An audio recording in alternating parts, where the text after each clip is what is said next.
waxaan ka hadli doonnaa ninka ugu nasiibka badan dunida oo galay World Guinness Record. waxa uu ka badbaaday dhibaatooyin aad u fara badan ood la yaabi doontid marka aad muuqaalka dhammaysato. hana ka ilaawin inaad muuqaalka like garayso.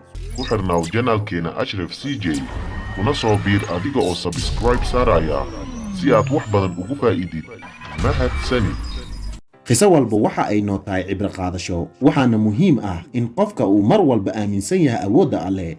Farhan Silak waxaa lagu tiriyaa dadka ugu nasiibka badan dunida, waxa uuna ka badbaaday 7 jeer dhimasho. waxa uuna aakhirka noloshiisa helay kadis la yaab badan oo bedelay noloshiisa oo dhan. ugu horeen marka uu dhashay waxaa ku bilaawatay musiibo. waxa uuna dhashay Farhan 1929kii. waxa uuna ku dhashay mid ka mid ah dalalka midowga Yugoslavia kahor inta aysan burburin midowgan. waxaa la sheegaa maalintii uu dhashay in qoyskiisa ay ku jireen safar ugaarsi ah iyaga oo saarnaa doonyar oo lahaa aabbihiis. hooyadiisa iyada oo cunto u diyaarinaysay aabbihiisa ayay caloosha ka dareentay xanuun daran, laakiin ma siinin wax dareen ah. waxa ay u malaysay inuu ku dhex ciyaarayo cunugeeda sida caadada ah oo ay sameeyaan carruurta oo dhan. wuxuuna markaasi caloosha hooyadiisa ku jiray ilaa 7 bilood. hase ahaatee marba marka ka dambaysay waxaa ku siyaadaya xanuunka, asaga oo ugu dambeyn isku bedelay xanuunkii foosha. kadibna waxaa u soo orday aabbihiisa si uu u geeyo isbitaalka. waa halkan Farhan meesha ay ka bilaawatay dhibaatooyinka noloshiisa. horaantii waxa uu dhashay asaga oo aad u daciif ah oo dhicis ah. waxa uuna ku dhowaaday markii uu dhashay in uu dhinto. dhakhaatiirtana waxa ay u sheegeen hooyadiisa in rajada noloshiisa aad ay u yar tahay, laakiin hooyadiisa way iska dhiga tirtay hadalka dhakhaatiirta. waxa ayna u dhabar adeegtay in ay koriso cunugeeda yar si uusan ugu liidanin ilmaha ficiisa ah uuna ku noolaada nolosha ay ku nool yihiin oo kale. Farhan marka uu yaraa waxa uu aad u jeclaa muusiga iyo madadaalada, sidaas darteeda marka uu weynaaday waxa uu bilaabay in uu ka shaqeeyo waxyaalaha uu jecel yahay. waxa uuna noqday macallin bara carruurta muusiga. Farhan laga soo bilaabo dhalashadiisa ilaa uu noqday macallin bara muusiga wax dhibaato ah lama kulmin noloshiisa, waxayna ahayd mid aad u degan noloshiisa. balse nasiib daro kuma sii waarin degnaanshahaas noloshiisa, waxaana ku bilaawatay musiibooyin aad u fara badan. sanadka marka uu ahaa 1962 waxa uu raacay tariinkaas oo ka imaanayay magaalada Sarajevo una socday magaalada Dubrovnik. inta lagu gudi jiray safarkaasi, tariinka waxa uu soo maray buunda oo hoosteeda yaalay baraf. isla markiina waxaa ka dhumay kontaroolkii uu ku socday. waxa uuna ka soo dhacay meeshii ugu sareysay ee buundada, waxaana halkaas ku dhintay dhammaan rakaabkii saarnay tariinka marka laga reebo hal qof oo ka badbaaday. dabcan qofkaas waxa uu ahaa Farhan oo awood u lahaa inuu ku dawaasho barafka ilaa uu ka gaaray webiga, waxaana soo gaaray dhaawacyo fudfudud iyo gacanta uu ka jabay. hase ahaatee waxa uu ku caafimaaday muddo aad u kooban. waxa uu noqday waqtigaas ninka ugu hadalhaynta badan, iyaga oo dadka la yaabanaa qaabka uu ugu badbaaday shilkaas halista badan. muddo kooban kadib musiibadaas, Farhan haddana waxa uu raacay diyaarad sanadka marka uu ahaa 1963kii. waxa uuna u safrayay waddanka dibaddiisa, laakiin diyaaraddii oo duushay oo hawada ku jirta ayuu iska furay suunkii kursigii uu ku fadhiyey. waxa uuna aaday dhanka shaqaalaha si uu ugu dalbado adeeg uu markaas u baahnaa.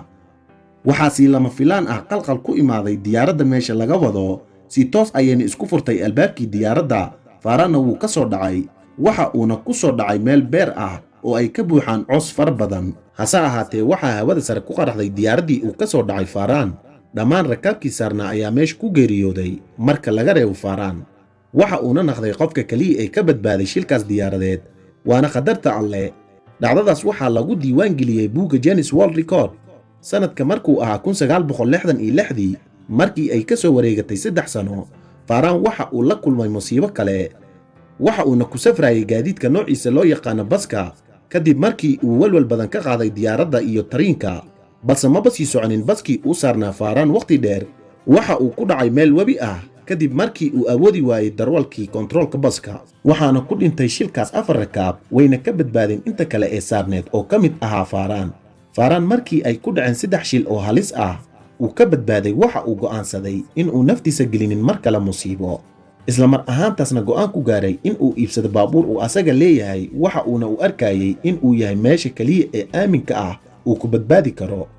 1970kii ayay ahayd markii uu iibsaday baabuurkiisii ugu horeeyey Farhan. waxa uuna safar la galay asaga oo la socda saaxiibkiisa, balse markii uu sii socday muddo ayuu baabuurkii ka dareemay qaac ka socdo. wayna ka soo degeen asaga iyo saaxiibkiisa si ay u hubiyaan qaaca meesha uu ka socdo. laakiin ilbiriqsiyo kadib baabuurkii waxaa ka kacay dab aad u weyn oo sababay ilaa iyo baabuurkii inuu gubto. shilka ku gubtay baabuurkiisa markii ay ka soo wareegatay 3 sano markuu ahaa sanadka 1973 baabuurkiisii labaad waxaa isgaaray dabkii baabuurka iyo batroolka sidii hore si la mid ah ayuu u qarxay baabuurkiisa marka labaad. Farhan haddana wuu ka badbaaday markii uu ka soo baxay asaga oo ay gaareen gubniino fudfudud timaha iyo jirka qaybo ka mid ah.